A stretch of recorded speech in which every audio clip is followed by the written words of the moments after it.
And welcome to another deep dive with Asraf.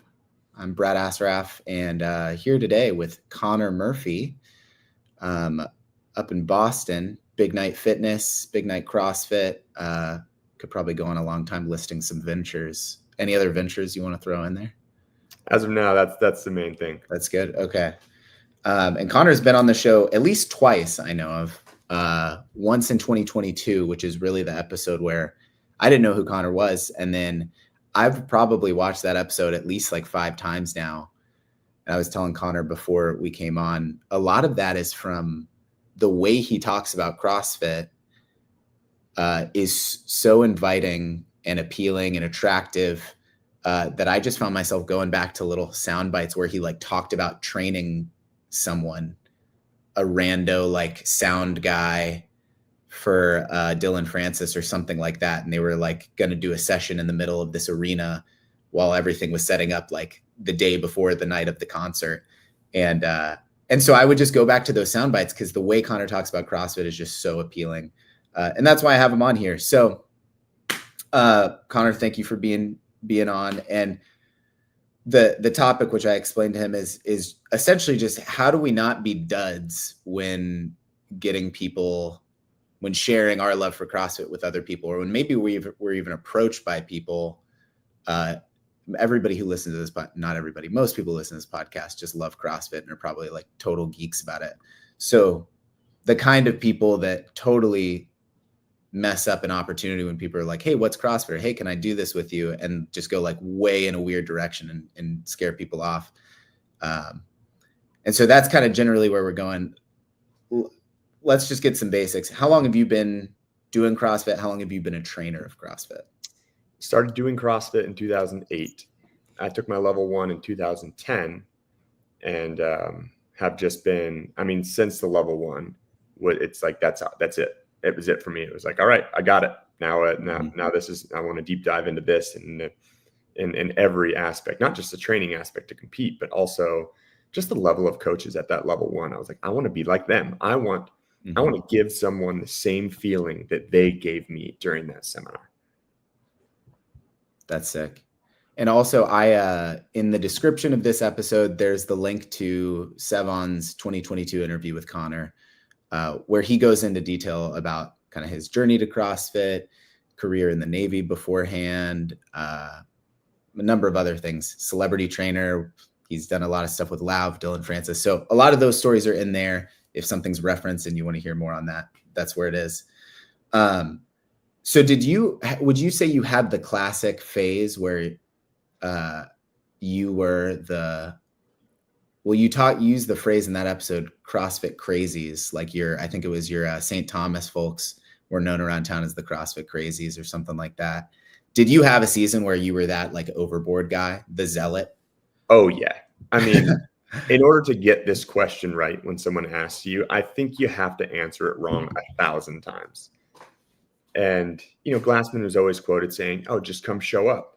And it's like, you can do that, but then people are going to have more questions. Some people need a little bit more convincing. And when you're like, it's CrossFit, that's all we do. We don't do this stuff. We don't do bicep curls in here. It's just, and people are kind of like, whoa, okay, maybe I'll see you there.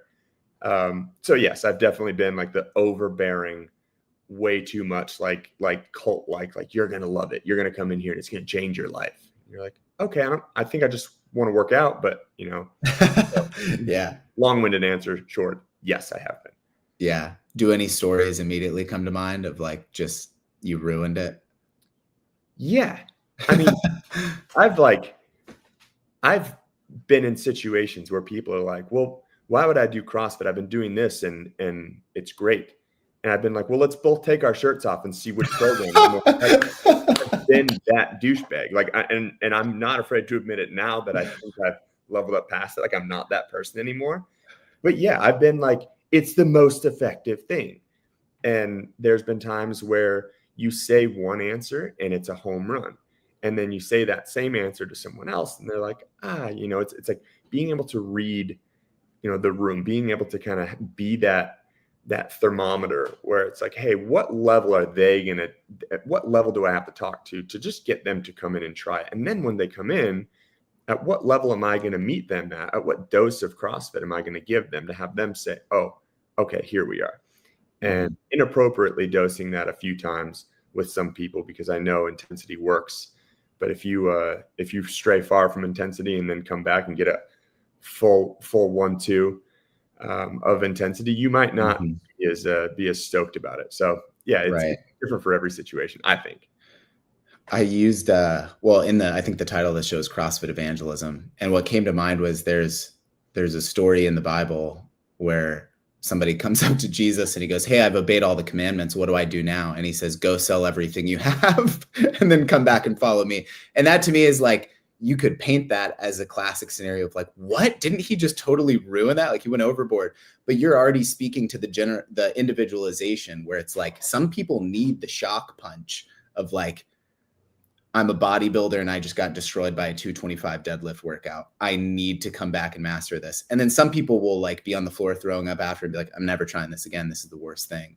Yeah. So you're already getting to just like the wisdom of, you have to be able to individualize, and you use the word dose there. And it sounds like you just need a ton of train wrecks before you figure it out.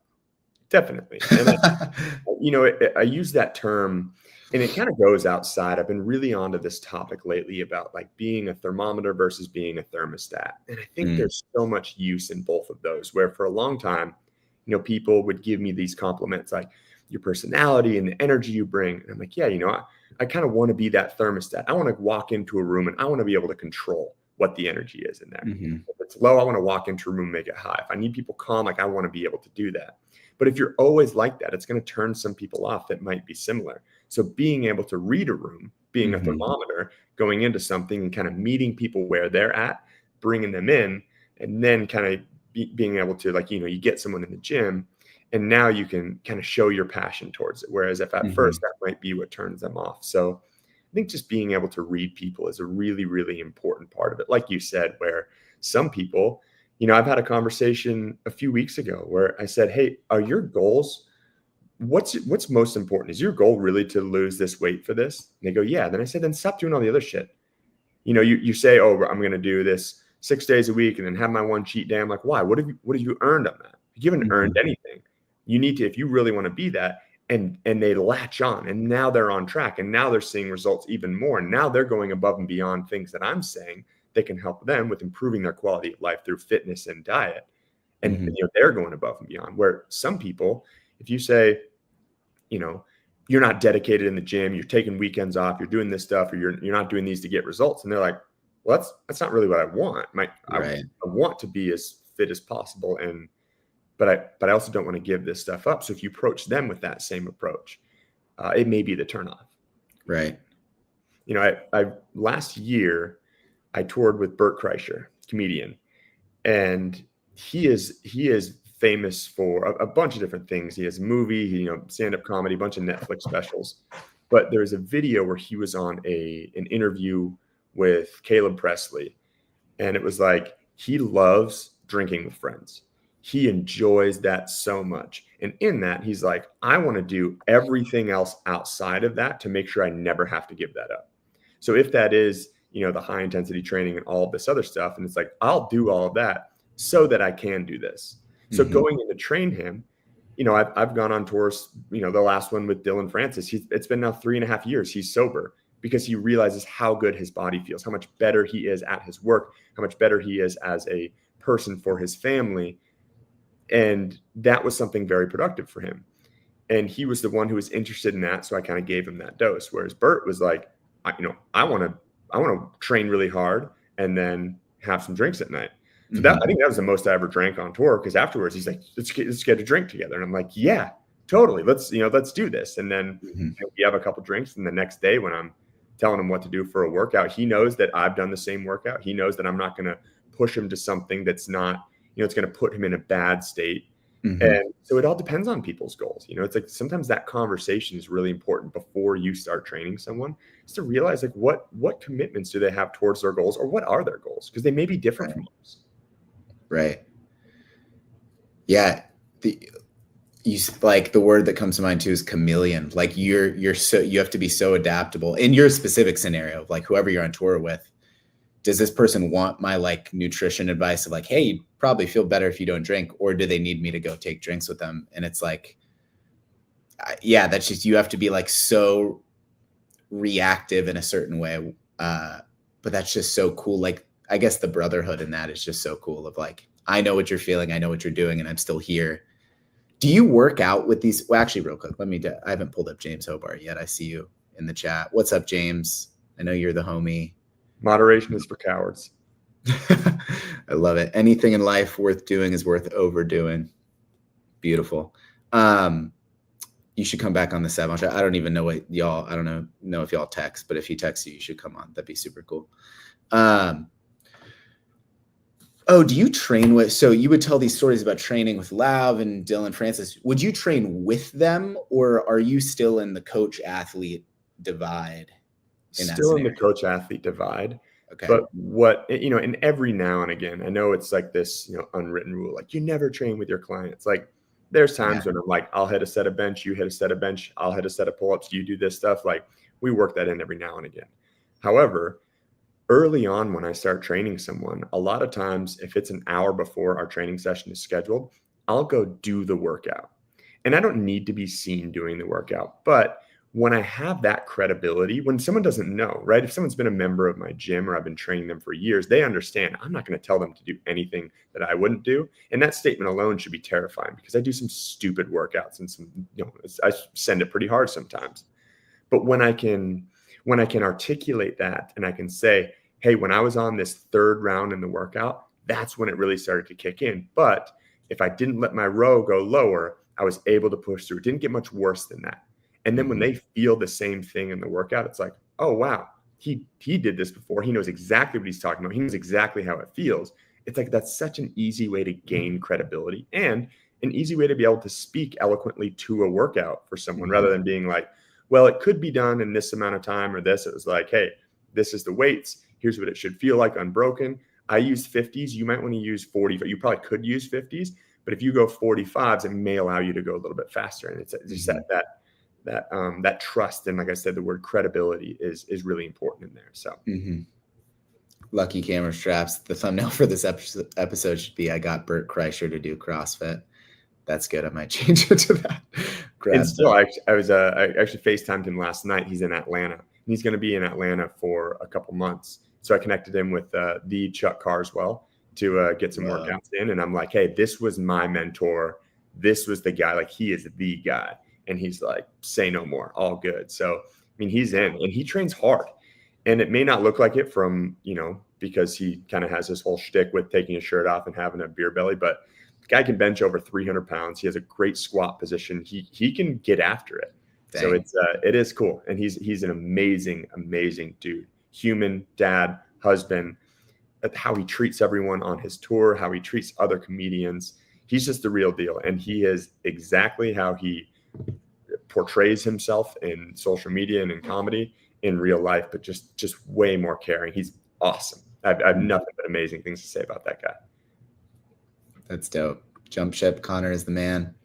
At this point, do you have a library? Like, how often do you still test workouts beforehand because you're writing them new? Or do you have like a library at this point where you're like, I remember how this feels? Do you like to keep yourself on your toes kind of thing? Yeah, I have a Google Doc of workouts that I do. It's not 100%. There are weeks that I miss it, but I've got hundreds and hundreds of workouts. But for the most part, I've got some core ones that I get to tweak a little bit, and usually some pretty good starting workouts. And then I kind of tailor it to what people like. You know, you want to give people, it's not just about like, sure, I can get someone fitter if I just work their weaknesses. But if you just work your weaknesses, you're going to be miserable all the time. You know, like if Bert's best thing is bench pressing, we're probably going to bench a couple times a week. Like, you know, sorry from the CrossFit gods on that where it's not variance. But man, if you get someone to PR and do something they're good at, then when you have them do something that maybe they don't like so much, they're a lot more apt to do it because you kind of give them that back and forth rather than, you know, it's not Matt Frazier training for the games, you know, in a dungeon downstairs on an assault bike working his weaknesses. Like, that's amazing. And we obviously know the results from that come from that. But a lot of times when training new people, you want to give them that stuff that makes them feel good. Mm-hmm. There's so many like big picture themes that just keep recurring that I'm like, okay, how do I put my hands on these? Okay, so one, you have to like transcend the dogma of CrossFit in order to actually make it palatable for people. And I think that's the stage. Have you seen that like bell curve meme that I feel like has been big the last year, where it's like a beginner and advanced person end in the same spot? Like, I don't know. Bench press is fun. And then the guy in the middle who's like super high IQ is like, well, technically it's not the best forest curve advantage and blah, blah, blah. And he's like freaking out and bawling. And then at the advance, you go back to like 5x10 bench is fun. And it's just like bench press is good. But I feel like everybody's evolution is like, hate CrossFit is stupid. Oh my gosh, I love CrossFit, but in a dogmatic way where there are these golden rules. And not only that, but I have to get you to understand it exactly how I understand it. And then I think you transcend. And I think this is the level you're at. This is like the mystique to you that I'm like, this is so amazing. And I want to become more like this. I hope other people become more like this, is being like, there's a give and take here. I'm going to bench with you. And then, hey, how about after? And by the way, Conor tells like 5-10 stories in that first episode with Sevan like this. Guy comes up to him, hey, I just feel like lifting today. And Conor goes, hey, let's deadlift. And so they deadlift in the middle of this arena. And then after, you talk about doing like a CrossFit workout, like, hey, let's do burpees back and forth over the bar, 5 and 5, and just see how many we can get. And you like undercover get him to do this style of workout that he's probably pretty unaccustomed to, maybe not even be open to. And then he tastes that intensity. And like you said, you use the phrase dose him up, which by the way, I use that all the time now, dose him up. With something he likes first and then something he needs second, but you sneak it in. It's the Mr. Miyagi. And for what I don't realize is that I'm getting older and people don't understand that reference of the Karate Kid, of this whole like wax on, wax off, yet you're somehow teaching them that. And that's exactly it. And I wouldn't necessarily say I'm lying to clients. I also wouldn't necessarily say I'm not lying to my clients when they want to come in and they're like, yeah, even sometimes I don't even say, hey, I'm a CrossFit trainer. People will, recommend, like Dylan messaged Diplo, and it's 3:30 in the afternoon. I have my daughter with me and I get a message from Diplo like, hey, I want to train. And it's not, hey, this is this CrossFit trainer. It's, hey, this is a trainer who I've toured with a bunch of times. He's awesome. Diplo's in town playing at one of our venues. So I'm like, hey, I have my daughter with me. He's like, great, bring her. And so we go in there and we wanted to lift. And so I'm like, all right, we're going to do, we can do some like band tricep extensions, some curls. We'll do some dumbbell bench. I showed him like a GHD sit up. You have someone do 25 of those, their abs are more sore than they've ever been in their life. And then I'm like, hey, there's a workout that, Steve Aoki and Dylan, I have a bunch of guys do. I think you can beat them in it. And he's like, I'll crush them in it. I was like, cool. It's going to be 500 meters as fast as you can on the ski erg, 500 meters on the row, 1K on the bike, one time through, done, smoke it. These are their times. And he's like, I'm in. And then I'm like, you just did a CrossFit workout afterwards. And it really comes down to people have to have trust in you. And I think sometimes when you start training someone, it's impossible to just talk and then gain their trust. Sometimes and for the most part, I'll tell you, I get people that want to come in and people always want to bench. And I narrow their hands in and I'm like, you may not be able to do as much weight, but let me know how your shoulders feel afterwards. And I could probably say a dozen times where this has happened with people, celebrities, anyone. And they come in and they're like, oh my gosh, like I have no pain in my shoulder on this. Like, are you some sort of voodoo genius? And you're like, no, but here's something else I want you to do. So it's fun to kind of, like I said, that chameleon aspect of kind of being the person that they're like, all right, this is exactly what I want to do. Then they gain some trust in you. And then it's like, hey, here's something that's going to be really good. And then they feel like crap after doing, that acid bath workout. And then 30 minutes later, after we go get some food, and they're like, I think this is the best I've ever felt in my life. You're like, cool, we're going to do it again tomorrow. That's sick.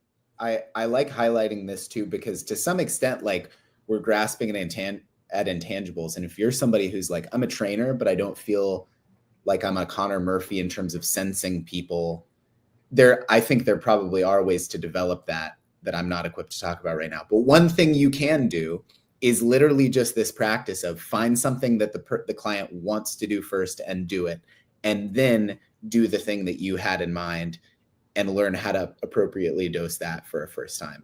So that's the actionable item. You referenced your Google Doc. Would you be willing to share a few of those workouts? And if you are willing, and I don't mean like pull up a spreadsheet, but just like say one.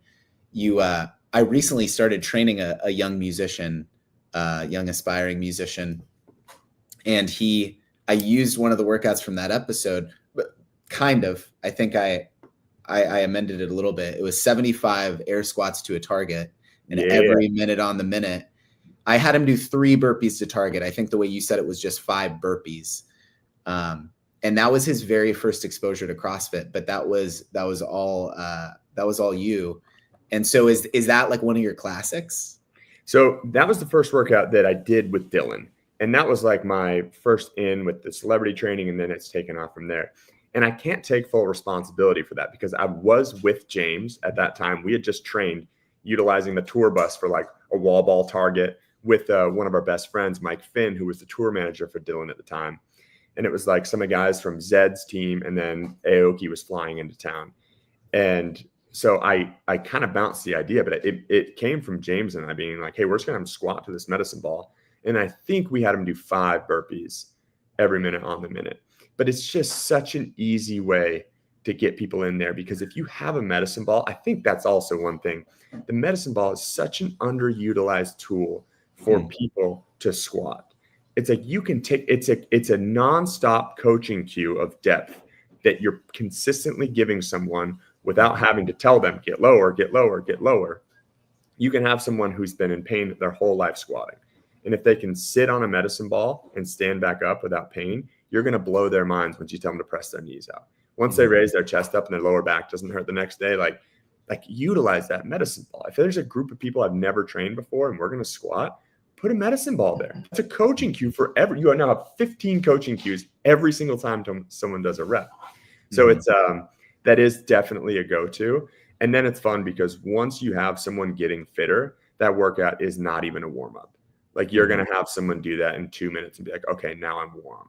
But for someone who's never done it before, it's an easy way for them to either crush a workout or, get crushed by a workout. It takes them 7 to 10 minutes to do it. And afterwards they're looking around like, who beat them up, who beat their legs with a baseball bat. They get a appropriate amount of soreness. So yeah, that's a good starting one. One that I love too is the benchmark workout Lin, which is 5 rounds, max rep bodyweight bench press, max reps pull-ups.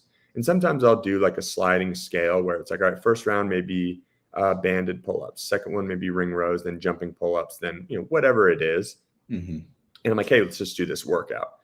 And they're like, that's awesome. They're like, what, we should, I know that this doesn't really seem like CrossFit. I'm like, this is actually a CrossFit workout. And they're like, no way. And I'm like, yeah, it's one of the OG benchmark workouts. It's been around for 20 plus years. And they're like, oh, that's really, really cool. So I love that one, but I don't have people go max effort on it. I'm like, hey, let's try to get to something where you can save like 3 or 4 reps in the tank. Because again, once people start going slower on the bench when they're fatigued, it can create a high level of soreness that maybe be like, hey, I can't train the next day. But that's a really fun one. You can do it with dumbbells. You can do it with all sorts of stuff where people are like, hey, it's pretty easy to do.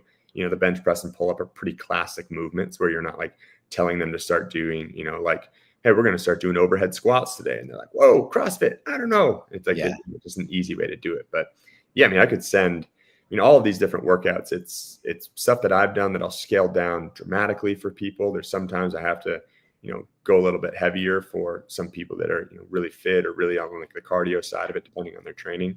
But yeah, back to that Miyagi. Yeah.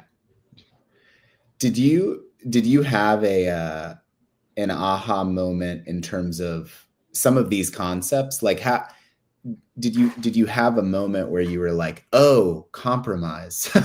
Like, oh, I don't need to transplant my CrossFit brain to theirs all right now. I can just have them do a good workout. I can even have them do a subpar workout that they're interested in doing. Was there like a boom, it clicked for you?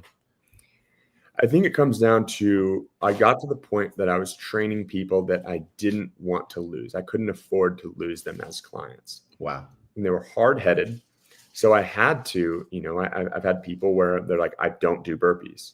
And you're like, I'm like, it's silly. I have an hour's worth of content in my tiny little brain where I can talk about the importance of being able to do a burpee as like one of the most important things to be able to like have a capacity in. Mm-hmm. But instead of that, it's like, hey, if they say they don't want to do this, then kind of give them what they want a little bit and just work on with that. And then guess what? Once you build trust, guess what I had that client doing?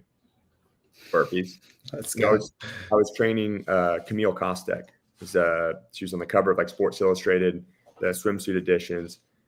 She's dating Rob Gronkowski, and she had this like, I have this shoot coming up. I don't want to be like this kind of like muscular type look.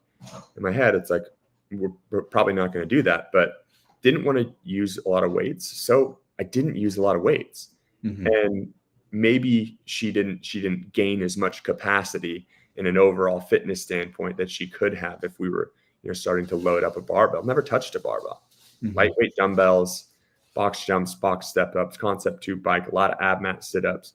I'm like, hey, if they're not going to do what I know here, can I get them to do this, which is better than if, they're just, hopping on a spin bike and using 2-pound dumbbells, which, that's not bad if that's what you want to do. Right. But for gaining an overall capacity, increasing your work capacity, I have some stuff that's going to really help you. But that was a client where I'm not going to be like, you don't want to lift weights? You're not going to do this. And I couldn't afford to lose her. I didn't want to. It's like, that was a huge key person where now she posts a story of us training together. And now hundreds of other people are inspired. She's training in a CrossFit affiliate. Like, I owe that to CrossFit to make sure I can make that happen, to be that adaptive. So I think that's when the moment really hit, when it was training someone that I just couldn't afford to say, hey, this is what we do here. And if you don't want to do it, you can find somewhere else to train, which I've had those conversations with people before too. And I hate to say it. I hate to be the person who's like, oh, you treat a celebrity different than someone else. And it's like, I'm not proud of it, but it's gotten me to understand it to a point where now I can at least articulate that. Jump ship. Lynn also gives the best pump ever if you want someone feeling really good after. Absolutely. Oh yeah. That's like that's also one of those where like, if I do it with them and then, we're both tarps off in the gym and they're like, whoa, I thought this guy was kind of like a skinny dude. I do think it's really important, and you gain a lot of trust if you look the part. And I don't think you have to look the part in order to be an effective trainer, but you will not be as effective as a trainer if you don't look the part, or you're not at least in a constant pursuit of it. If I want to, if someone comes in and they're looking to put on muscle mass and I can, bench 315 pounds and I say, hey, all I do is CrossFit. They're like, okay, that's great. But if they're like, hey, I want to gain size and I can't deadlift 135, they're not going to have as much faith in me being able to give that to them if I'm not, competent in it, or I don't have that ability to do the things that they want. Right. You've trained a lot of entertainers, a lot of musicians. Do you have any like broad observations about if musicians were like a breed of human? You're like, oh, this is their relationship to CrossFit movements. It could be something as simple as like they pick up double unders really quick because they understand rhythm. But I could be like, I don't know, deeper, more on a personal level. Do you feel like musicians operate in a very specific way with CrossFit? I think if you can help them, and this kind of comes down to like the movement and ability stuff. It's like, for the most part, people are here, really internally rotated, sometimes even like early stages of kyphosis. And if you can help them with movements that can pin their shoulders back and make their shoulders feel better, that's one thing that was like, hey, everyone can benefit from this. Wow. And one of the easiest ways to do that is introduce the concept to row machine to them. Wow. They're not afraid of the, the big bad deadlift and all these different scary things, but there's so much to learn from rowing. And if you can get someone to row for 5 minutes where they're focusing on pinning their shoulders back and not pulling with a rounded upper back, it's an easy way where you gain that stuff, where people love rowing. And not getting their legs so sore because they like to like jump and move around. Like, you can get someone's upper body really sore, but you get their legs a little too sore, they're like, I'm never doing this again. That was an experience. But I think everyone's different. I think one of the main things is that with this type of people, they're all used to people saying yes to everything. And so that doesn't mean that you have to be that yes man. But again, you have to gain that trust where someone's like, oh, I don't do this or I don't do that. Like, okay, understandable. Here, here's what we're going to do with this. And then it's like, all right, I know we said no, like high intensity stuff, but let's just do burpee over the bar in between doing this. And then you kind of gain a little bit of that trust from them. And then they're going to start listening. Then it's less of here's what I want to do. And you're like, hey, I'm the trainer. You're going to do what I say. But you can't ever say that because they're used to, they go to a venue and they say, hey, well, I actually need to have this and this. And people are just like, yep, we got to do, they're the ones signing the checks. So I think a lot of times people are used to hearing yes to answers. So be cautious about how you give the no's or how you give the, okay, but we're also going to do this type of thing. Kind of a final thought. Going back to, I talked about like grasping at intangibles, and you're a cool dude. And so I think there is a level of like, how do you become a cool guy who can connect with clients? It's like, that's a weird thing to boil down into a list. But on that kind of like interpersonal note, if somebody is like just struggling to connect with clients, that seems like a hard skill to acquire. Where would you start? Or what are some practices or like a change in mindset? Is there anything like that you would toss out? Yes, I think I mentioned it when I didn't think I for sure mentioned it earlier. Is you have to be, when you're starting to train people, you have to be a thermometer. You have to be able to read a room. You have to be adaptable to other people. And maybe that's not the best thing for like someone having like a personality, but I think for so long I really cared about what other people thought of me. And so I was able to, let's say I was in politics, I was very passionate about one thing, but I knew a group of people weren't, maybe I would subside my opinion, or maybe I'd talk about things a little bit lighter. And maybe that's not the best way to go about it. People are like, oh, that's not an authentic version, but it's like, you don't have to sell your soul. You don't have to just start agreeing with other things, but not to interject, what your thoughts or opinions are on it. There's a very important, I remember growing up, someone once said, like, if you know your school teacher's political affiliation, they're not doing a good job. Yeah, I've heard that. You should be trying to get people to talk and have their passion, not change their minds about everything, but be that person that, can read a room. When someone's like the high energy and you come in and you match them and you high five, and then you may have that high energy coach where the calm person comes in and they're like, Brad, how are you today? And they're like, I'm fine. Like, I'm good. And that, it's like, got to be able to read those people. And I think the most successful trainers do have that ability. And again, it doesn't mean you have to sell your soul or change your opinions on certain things, but being able to have that ability then allows you to get to a point where you're so trusted that you can now start to be that thermostat.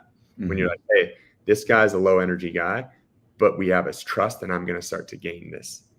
And I've had multiple clients that I've actually, Austin Malleolo had an email from this guy, Mike Murdoch, another client who's over 100-pound weight loss. Love the guy.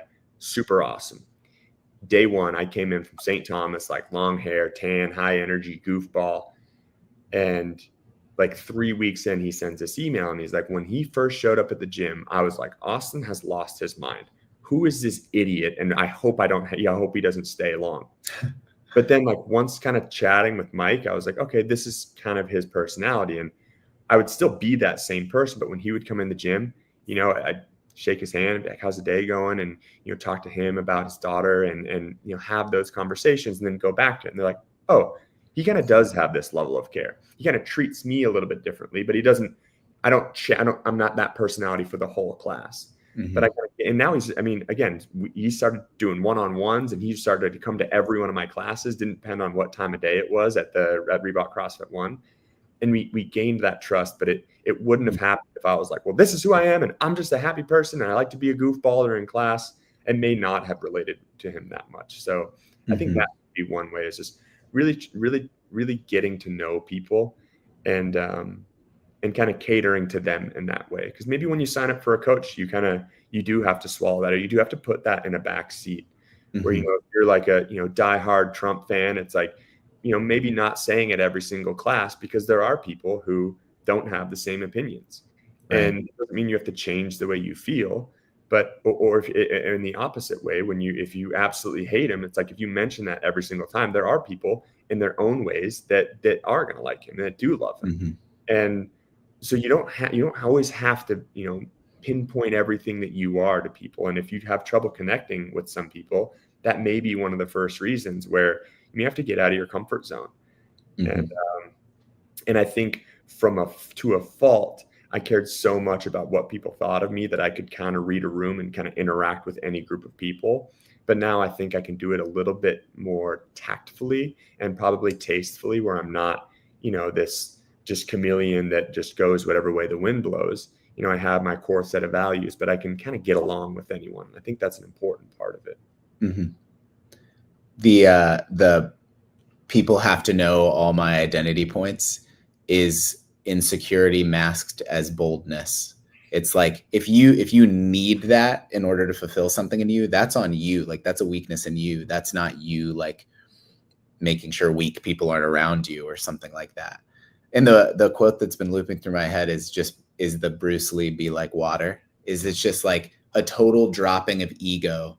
I don't need anything from them. I'm here to give something to them, and I don't even need them to understand what I'm giving to them. I'm just gonna like keep sliding it to them. And as long as they keep doing it, there's a little bit of trust, probably long-term. Like, I think they're going to see the benefit and understand a little more at some point. But even if they don't, like, that's giving. That's like, that's what it means to give and not expect or put parameters on the receiving. I'm going to give, but you have to receive it this way. Conor could teach a seminar on being a cool dude. I'm sure of it. Dude, the CDL1, the cool dude level 1, do it. Gosh. And people find out really quick that I'm actually really not that cool. It's just kind of normal guy. I've had opportunities that probably not a lot of other people have had, but I don't want to sell myself short on that. Like, granted, I've been given some amazing opportunities and gifts, but I have also capitalized on those opportunities. When I get a shot at something, I'm not going to mess it up. And even if I go into something, and I do most times, I think James said this on his podcast the other day. It's like, just start, then make it good. It's like, I'll go in and say, yeah, I can do this. We'll make this happen. And then it's like, and I'm going to figure it out along the way, rather than waiting so long to make something happen. Right. Jody Lynn, hi, Conor. Please do some more Thai interviews. I do the interviews as she wants to. And a lot of times she's like, I want to record. I'm like, okay. But recently I'm like, hey, do you want to record today? She's like, I kind of want to just go to the park. And it's like, yep, 100%. But she is just as funny, just as amazing as a child. Now, you talk about someone who has social awareness more than anything else, more than her ability to read, more than her ability to do stuff in kindergarten, which she's great. She just has an awareness. She'll tell jokes in class or say something that she'll know the teacher will understand and the other kids won't. And then she'll tell the little kid jokes. Like, she's got it. She is just like, oh man, she is amazing. But I would like to do some more stuff with her. I actually think I have one that's in the queue from one of ours. So thank you, Jody. Maybe I'll post one of those tonight. There are so many, my wife's a school teacher, and there are so many stories like that of like the kid who's looking to connect with them like on a different level than the other kids. Like, so how was your weekend? And you're like, what? Like, are you 35? Who are you? So good. Okay, I said we'd end. This is a good question. You can even like not answer this and point them to a resource, but is there a market for tour trainers? I was a professional singer in a band, turned CrossFit level 3, and that would be rad. I think there's definitely a market for it. There's times when I've been unavailable doing stuff and send other people on the road to be trainers, people that I know as trusted sources. The hard thing is that how do you get into that? Yeah. Because you can't market yourself as a celebrity trainer because no one cares. Mm-hmm. And I hate the term when someone's like, oh, he's a celebrity trainer. I'm like, I'm a trainer, that has happened to work for, like 1% of the client base that I've worked with happens to be deemed or dubbed a celebrity. But you do have to earn the trust, and you have to be a trusted source so that one person will connect you with the next person, connects you with the next person. So I would say the way to start, especially if you're a professional singer in a band, is find the person that you know that maybe is biggest in that industry and get them to come in. Get them to come in and do Lynn, and then, you know, start working with them and training. And one of the main things is that I try to never ask them to do anything. I don't say, hey, could you post about this? Hey, can we take a picture after this? There's been multiple times where I've trained people where all I do is give everything that I can for them. I'll be like, hey, if you're at this hotel, I'll come by, pick you up. You want to grab food afterwards? I buy food for them. It's like they probably have more money than me, but it's like I'm doing this stuff, and it's not because I'm like, oh, they're gonna be my friend. But if you give someone that experience and that feeling, I mean, gosh, what it's like the most quoted thing of all time of Maya Angelou. It's like people will forget what you said or what you did, but they'll never forget how you made them feel. Mm-hmm. You get one person like that. And my one person was Mike Finn. He wasn't even a celebrity. He was the tour manager for a celebrity. Mm-hmm. And I just enjoyed being around him. I didn't even know what a tour manager was. And started programming workouts for him. We started training, we connected. Then when he started training Dylan, he's like, I want to bring this guy out. That's how we met. And then when Mike moved to other artists, he was always like my biggest fan. And it wasn't that I realized this after the fact. It wasn't that I was like, oh, I'm going to get in good with this person. But because he became one of my very best friends. And I really like, again, just by happen chance, he happened to be in that position. But that's how we have that trust. He's not doing me a favor when he connects me with an artist. And this may sound, I don't want this to sound wrong or like cocky, but he knows that I'm going to give them the best product possible. Mm-hmm. And if I have someone where I'm going to connect them with him, I'm not doing that as a favor to him. Anyone that I've gotten hired for this company, or, you know, like Larry Thomas, a good friend of mine, he's a CrossFit seminar staff trainer, owns a couple of gyms up here. I'm not giving him clients or sending him on tour or doing stuff because I owe him a favor or because I think he is going to make me look good because he is a trusted source, an amazing trainer, a passionate person. You know, when I got out, I sent him on tour with Bert before I went out because I still had stuff I had to do. And I got out there and people were like, we really, really liked Larry. And I'm like, I swear you'll like me. Just give it some time. You know, because he's helping out. He's helping people load and offload and doing stuff outside of the job. So it's like, just be everything for those people. And if you happen to start getting into that area, then you'll be a trusted source. Mm-hmm.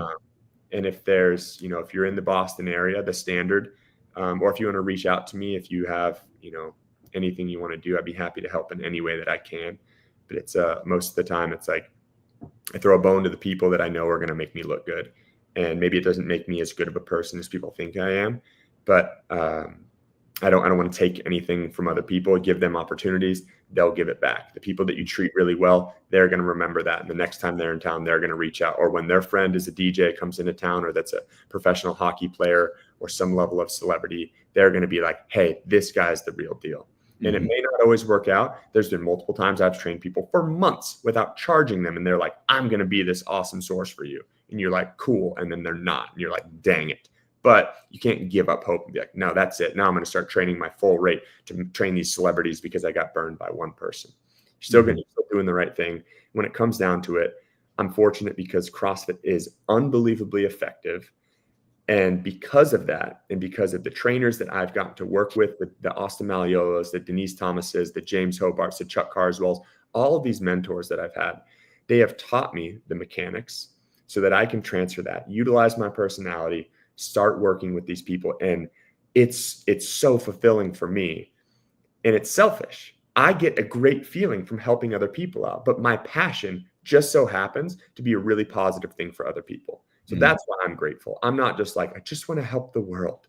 Like I do, but it also, in that passion and in my care, it also improves the quality of life for other people. And I'm so fortunate, and I owe that to CrossFit. So that's why it's like, sure, I could run my gym without it being an affiliate. I pay an affiliate fee and I don't have classes there, but that's not the right thing to do because CrossFit gave me the opportunity They gave me the level 1 manual. Then they gave me the trainer manual to start teaching it to other people. They gave me the mentorship. They gave me all of this stuff. So the right thing to do, and what is effective, is CrossFit at its core. And if I'm going to be, now I'm the evangelical here, where it's like, yeah, it is. And that's the right thing to do. So if I can ever be credited for one thing, it's giving it back to CrossFit, because a lot of the stuff that I do is selfish. It feels great to help someone. I just had a friend who started working with me, Trevor Smith, lost 100 pounds from like day one. And I want to say it was like 4.5 months, or like, no, it was like 6 months later. And it was like, he was all in. He said, here's what you're going to do. Here's where we're going to train. Here's what you're going to do this. Boom, 100-pound weight loss. It changed his life forever. Wow.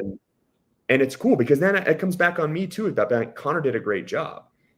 And so it's helping him, and it's also helping me. So I don't want to be this, like, oh, I give everything, or this martyr, I do this for the good of it. It's like, no, it's definitely positive for me too, and self-fulfilling. Mm-hmm. And that goes back to the Glassman, markets are unpredictable, but excellence is universally recognizable. So if you go headlong into excellence, that is probably going to end in maybe some monetary gain. But if you try to predict where the money's going to go and try to do that, you're probably going to end up flopping. So I just hear you saying, like, again, you're a good dude. You're a good trainer. You've like digested CrossFit and let it assimilate into you. And now you are Conor delivering CrossFit, and you're doing so without a ton of like expectation and strings attached. And what ends up happening is like so much good is coming back to you. Those opportunities that you talk about. I think, yeah, I mean, that's the winsome spirit that I think you have. It's super cool. I saw someone say, would Conor have traded Brad Marchand at the deadline? I would have never traded Brad Marchand. One, super happy that he won the cup. Awesome guy. His business partner, Kevin Miller, I used to train, defenseman for the Bruins.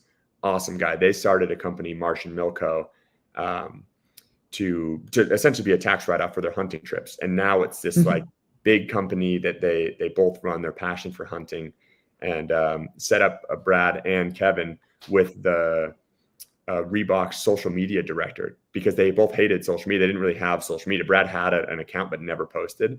And then once they started doing this, they had like that meeting on how do you make it like your own thing. And it's just taken off. That guy's awesome. I would never have traded Brad Marchand, and I hope he makes his way back to Boston. Love it. Well, Conor, thank you so much.